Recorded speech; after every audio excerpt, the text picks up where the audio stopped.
जी अस्सलाम वालेकुम। आज का टॉपिक है, ये इंपॉर्टेंट लेक्चर है, काफ़ी ज़्यादा बोर्ड एग्जामिनेशन में ये काफ़ी ज़्यादा आता है। सेकेंड ईयर का टॉपिक है कि charge mass ratio for the electron is determined using magnetic field. कि किसी मैग्नेटिक फील्ड को यूज़ करके किसी भी इलेक्ट्रॉन का जो है, उस इलेक्ट्रॉन का आपने चार्ज भी मालूम करना है और उस इलेक्ट्रॉन का मास भी मालूम करना है। तो इसका मतलब है कि इलेक्ट्रॉन का चार्ज और मास को मालूम करने के लिए किसी इलेक्ट्रॉन को मैग्नेटिक फील्ड में डाला जाता है। जब इलेक्ट्रॉन किसी मैग्नेटिक फील्ड में इंटर होता है तो इसका चार्ज और मास दोनों मालूम करने के लिए, इसका रेशो मालूम करने के लिए, जब ये इसमें इंटर होता है तो ये इसको हर तरफ से फोर्स एग्जर्ट होती है। जब इसको चारों तरफ से फोर्स एग्जर्ट होती है तो ये चारों तरफ घूमना शुरू कर देता है।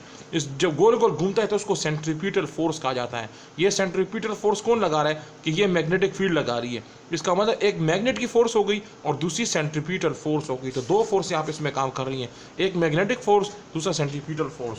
तो मैग्नेटिक फोर्स का जो फार्मूला है वो आपने पहले भी पढ़ा हुआ है कि वो आपके पास किसके बराबर है? Q V we.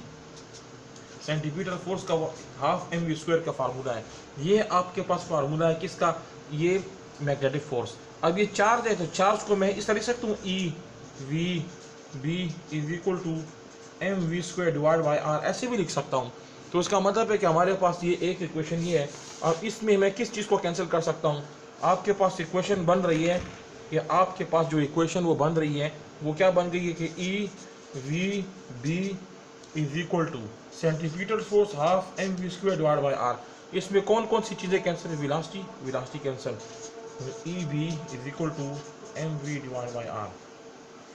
अब हमने चार्ज मास मालूम करना है, ऐसे कर सकते हैं, एम को मैं यहाँ ले आता हूँ, बी को यहाँ ले आता हूँ, तो charge mass is equal to V divide by V R. इसको इक्वेशन नंबर 1 करना है। इक्वेशन नंबर 1, ये फर्स्ट इक्वेशन है। जब यहाँ तक आपको समझ आ गई तो आपने आगे प्रोसीड करना है, ठीक है। तो किस तरह हम पहुँच गए, हम कहाँ तक पहुँच गए हैं? हम यहाँ तक पहुँच गए हैं कि आपके पास एक इक्वेशन बन गई है। इक्वेशन बन गई है charge mass V divide by V R. इधर तक हम पहुँच गए हैं, ये इक्वेशन नंबर 1 है। अब सबसे पहले ये इलेक्ट्रॉन है और इस इलेक्ट्रॉन को जब हम पुश करते हैं तो इस पर वर्क किया जाता है। तो वर्क किस चीज़ के? वर्क की वजह से इसमें काइनेटिक एनर्जी पैदा होती है। काइनेटिक एनर्जी ई वी के बराबर होती है। कि मतलब किसी भी इलेक्ट्रॉन को जब पुश किया जाता है तो मतलब उस पर वर्क किया जाता है। वो वर्क जो है, वर्क मतलब उसके ऊपर हम कोई फोर्स एग्जर्ट करते हैं, वर्क करते हैं, तो उसी वजह से इस इलेक्ट्रॉन्स के अंदर काइनेटिक एनर्जी पैदा होती है। और वो काइनेटिक एनर्जी जो है वो ई वी के बराबर है। इलेक्ट्रॉन वोल्ट वोल्टेज अप्लाई होता है, इलेक्ट्रॉन वोल्ट। तो इसका मतलब है इलेक्ट्रॉन वोल्ट का फार्मूला है। सबसे पहले आपको ये पता होना चाहिए कि वर्क हम करते हैं, ठीक है, और वर्क हमारे पास ई वी के बराबर है। वर्क का मतलब है कि आपने उस पर किसी इलेक्ट्रॉन पर हम वर्क करते हैं तो जो वर्क की वजह से उसमें इलेक्ट्रॉन वोल्ट पैदा होता है। Electron volt is not the unit of voltage, this is the unit of kinetic energy, ठीक है। तो ये हमारे पास वर्क जो है वहाँ पर हाफ एम वी स्क्वायर के बराबर है, ठीक है। काइनेटिक वर्क जो है काइनेटिक एनर्जी है, ठीक है। Half M V square is equal to E N V. हम इस तरह भी लिख सकते हैं। तो क्या इस इक्वेशन के ज़रिए मैं इस तरह v की अगर वैल्यू मालूम करना चाहूँ, वेलोसिटी की इक्वेशन को बनाता हूँ, V square is equal to, ये 2 ऊपर चल जाएगा, 2 ई वी, तो m नीचे आ जाएगा। तो इस तरह से आएगा। हमारे पास ये इक्वेशन बन गई है।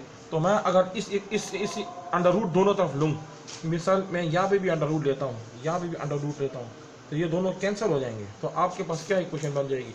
आपके पास इक्वेशन बन जाती है v is equal to under root 2 E V divide by M. ये आपके पास वेलोसिटी की इक्वेशन है, ठीक है। तो वेलोसिटी की इस इक्वेशन को आप इक्वेशन नंबर 1 जो आपने मालूम की थी ना, कि चार्ज मास बराबर है v डिवाइड बी आर, ये v है, ये v, इस v की वैल्यू है और ये भी v है, देखो ये भी v है। इस v को आपने पुट करना है यहाँ पे, इसके अंदर डालना है, इसमें अंदर डालेंगे तो आपके पास क्या हो जाएगा? जब इसको इसके अंदर हम पुट करेंगे तो हमारे पास जो इक्वेशन बन जाती है, तो ये हमारे पास चार्ज मास है, ठीक है। Charge mass is equal to V divide by B R. अब यहाँ पे ये v is equal to 2 E V M. मिसाल ये इक्वेशन नंबर 2 है, तो इस इक्वेशन 2 को 1 में पुट करते हैं। इक्वेशन 2 को किस में पुट करना है? 1 में पुट करना है। तो इक्वेशन 2 को जब 1 में पुट करेंगे तो आपके पास क्या आंसर आ जाएगा, तो इसको आपने सिंप्लीफाई करना है। तो ये आपके पास इक्वेशन नंबर 1 है और इसमें इस v को मैंने रिप्लेस करना है। तो हम इस तरह लिख सकते हैं charge mass is equal to, ठीक है, v है तो v की वैल्यू हमने ये 2ev डिवाइड बाय m, ठीक है, और डिवाइड बाय br।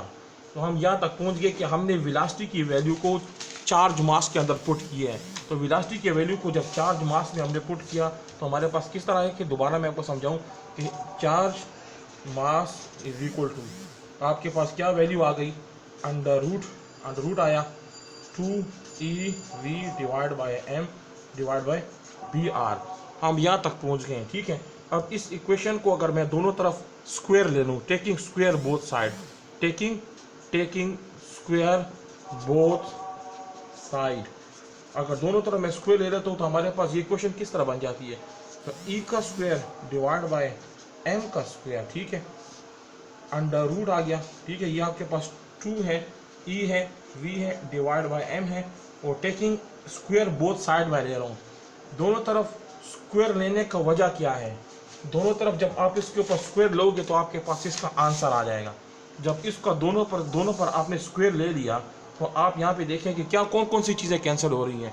तो ये अंडर रूट है, वो आर स्क्वायर है, तो अंडर रूट है तो आर स्क्वायर तो कैंसिल हो जाएगा ना। तो अंडर रूट देखो ये कैंसिल हो जाएगा, ये कैंसिल हो जाए, तो आपके पास क्या बच जाता है, E square divide by M square is equal to, आपके पास क्या बच गया, आपके पास अंडर रूट तो ख़त्म हो गया, 2 बच गया, ई बच गया, वी बच गया, और डिवाइड बाय m आपके पास बच गया, नीचे b का स्क्वायर और r का स्क्वायर रह गया। अब यहाँ पे कौन कौन सी चीज़ें आपस में कैंसिल हो सकती हैं, यहाँ पे कौन कौन सी चीज़ें कैंसिल हो सकती हैं, मास कैंसिल और m कैंसिल, e कैंसिल और यहाँ पे एक e यहाँ पे कैंसिल। तो आपके पास क्या बच गया, यहाँ पे एक e रह गया, ठीक है, एक m यहाँ पे रह गया, इधर से ये 2 है तो 2 तो अपनी जगह पे है, ठीक है। आपके पास v है तो v भी अपनी जगह पे है, तो इसका मतलब हमें मास तो कैंसिल हो गया, तो आपके पास b स्क्वायर और r स्क्वायर बच गया ये। तो चार्ज मास रेशो को मालूम करने की ये इक्वेशन है।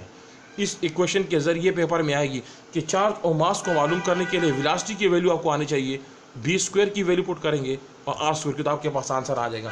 आप इस सारी इक्वेशन को, सारी वीडियोस को बार बार रिपीट करके देख सकते हो, ठीक है। कि उसमें स्टार्ट में हमने स्टार्ट कैसे किया था कि सबसे पहले ये सवाल आया था कि चार्ज मास रेशो का मालूम कैसे किया जाता है। चार्ज मास रेशो को मालूम करने के लिए सबसे पहले हमने क्या किया था कि किसी भी एक इलेक्ट्रॉन को यूनिफॉर्म मैग्नेटिक फील्ड में इंटर किया, उसमें यूनिफॉर्म मैग्नेटिक फील्ड में जब इंटर हुआ तो उसके ऊपर 2 फोर्सें अमल की जाती हैं।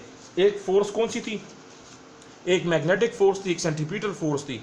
तो मैग्नेटिक फोर्स का ये वैल्यू, सेंट्रीपिटल फोर्स की ये वैल्यू, तो इससे हमने Q की जगह E लिया। Q मतलब चार्ज ऑफ इलेक्ट्रॉन, ये इलेक्ट्रॉन है। तो हम इसके बाद नेक्स्ट स्टेप क्या हुआ, और नेक्स्ट स्टेप बाकी आप उस वीडियो को बार बार देखेंगे तो आपको सारी इक्वेशन के ऊपर भी समझ आ जाएगी। तो इसके बाद हमने क्या किया, v आपस में कैंसिल हुआ, ठीक है। तो इसकी जो b जो है, b नीचे चला, b जो है ना नीचे चला जाता है, ठीक है। और आपके पास जो वैल्यू है वो मास जो है, मास हमें तो मास मालूम करना है, तो मास को मैं नीचे ले, इस तरह ये इक्वेशन आ गई। यहाँ तक भी आपको समझ आ गई। इसके बाद नेक्स्ट स्टेप हमने क्या किया, नेक्स्ट स्टेप में हमने ये काम किया कि हमने वर्क के बारे में पढ़ा था। वर्क के बारे में आपने क्या पढ़ा था कि जब भी किसी इलेक्ट्रॉन को मोशन में हमने लाना हो, तो इलेक्ट्रॉन को जब मोशन में लाना हो तो उसके लिए हम वर्क करते हैं, वर्क, ठीक है। मिसाल आप पंखा ऑन करोगी ना, तो पंखा कैसे ऑन होगा, बटन लगाओगी ना, पंखा ऑन होता है तो बटन लगाना पड़ता है। इसी तरह जब पंखे को आप ऑन करते हो तो उसके अंदर जो इलेक्ट्रॉन होता है वो मोशन करता है, तो उस इलेक्ट्रॉन की काइनेटिक एनर्जी तेज़ हो जाती है, इलेक्ट्रॉन वोल्ट तेज़ हो जाती है। इलेक्ट्रॉन के अंदर इलेक्ट्रॉन को जब वोल्टेज दी जाती है तो इसका मतलब है हमने उसके ऊपर वर्क किया है। तो जब उसकी रफ्तार जब तेज़ हो जाए तो वर्क असल में क्या होता है, काइनेटिक एनर्जी होती है। तो इसमें से हमने वेलोसिटी की वैल्यू को निकाला, ठीक है, ये देखें यहाँ। तो इसका मतलब है वेलोसिटी की वैल्यू को हमने निकाला, तो ये v स्क्वायर है ना, ठीक है, ये हमें इस वैल्यू को निकालना है यहाँ से। ये भी तक आपको समझा दिया। जब इस वजह से हमने इस इक्वेशन को निकाला, हमारे पास ये इक्वेशन बनती है। वीडियो को बार बार दोबारा आप देख भी सकते हैं। उसके बाद हमने ये v स्क्वायर की वैल्यू को जाके उस फर्स्ट इक्वेशन में पुट किया। इस इक्वेशन, ये v है तो इसकी इक्वेशन को हमने यहाँ पे पुट किया, यहाँ पे, ठीक है, ये यहाँ पे इस जगह इधर किया है, इधर पुट किया। इस इक्वेशन को हमने इसके अंदर यहाँ पे पुट किया है। जब यहाँ पे पुट किया तो आपके पास क्या रिजल्ट आया, आपके पास ये रिजल्ट आया है। ये रिजल्ट आने के बाद आपने टेकिंग स्क्वायर बोथ साइड लिया तो उसके तो अंडर रूट यहाँ पे अंडर रूट के ऊपर जब भी स्क्वायर है तो अंडर रूट कैंसिल हो जाता है, जो चीज़ें बाकी रह जाती हैं तो वो यहाँ पे रह जाती हैं। अब ये रह गया ई स्क्वायर एम स्क्वायर, तो बाकी इसके आगे का स्टेप तो है वो आपको आता है। ठीक है, आपको मैंने एंड तक सारा कुछ समझा दिया। तो आपका लास्ट स्टेप ये वाला था, जब हम कैंसलेशन करते हैं ना ई स्क्वायर, ये ई जाके ई एम इससे कैंसिल, तो आपके पास ये सारी क्वेश्चन रह जाती है। एग्जाम में काफ़ी इंपॉर्टेंट सवाल है, इसको एक दफ़ा करें और दोबारा करके मुझे दिखाएं।